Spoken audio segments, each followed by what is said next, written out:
Governor Sindh Syed Mohammad निहाल हाशमी की उम्मत मुस्लिमा को यौम विलादत बासादत हज़रत मोहम्मद मुस्तफ़ा सल्लल्लाहु अलैहि वसल्लम पर मुबारकबाद। गवर्नर ने अपने पैगाम में कहा कि 12 रबीउल अव्वल पूरी इंसानियत के लिए रहमत, मोहब्बत और हिदायत के पैगाम का दिन है, जबकि नबी करीम सल्लल्लाहु अलैहि वसल्लम ने इंसानियत को अमन, अदल, अख़वत, भाईचारे और रवादारी का दर्ज दिया है। सीरत तैयबा सल्लल्लाहु अलैहि वसल्लम हमारे लिए मुकम्मल ज़ाब्ता हयात है, इसे अमली ज़िंदगी का हिस्सा बनाना होगा। मौजूदा दौर में सीरत रसूल सल्लल्लाहु अलैहि वसल्लम की तालीमात पर अमल पहले से कहीं ज़्यादा ज़रूरी है।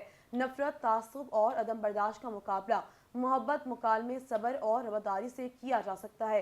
इख्तिलाफ राय को दुश्मनी के बजाय एहतराम और बर्दाश्त के जरिए हल करना सीरत नबी सल्लल्लाहु अलैहि वसल्लम का तकाजा है, जबकि पाकिस्तान की तरक्की और इस्तेहकाम के लिए इत्तेहाद, अख़वत और भाईचारे को फ़रोग़ देना होगा। हमें मजहबी, लिसानी और समाजी खिलाफात से बालतर होकर एक कौम की हैसियत से आगे बढ़ना होगा, जिसने विलादत रसूल सल्लल्लाहु अलैहि वसल्लम का हकीकी तकाजा आप सल्लल्लाहु अलैहि वसल्लम की तालीमात को कौल और फ़ेल में अपनाना है।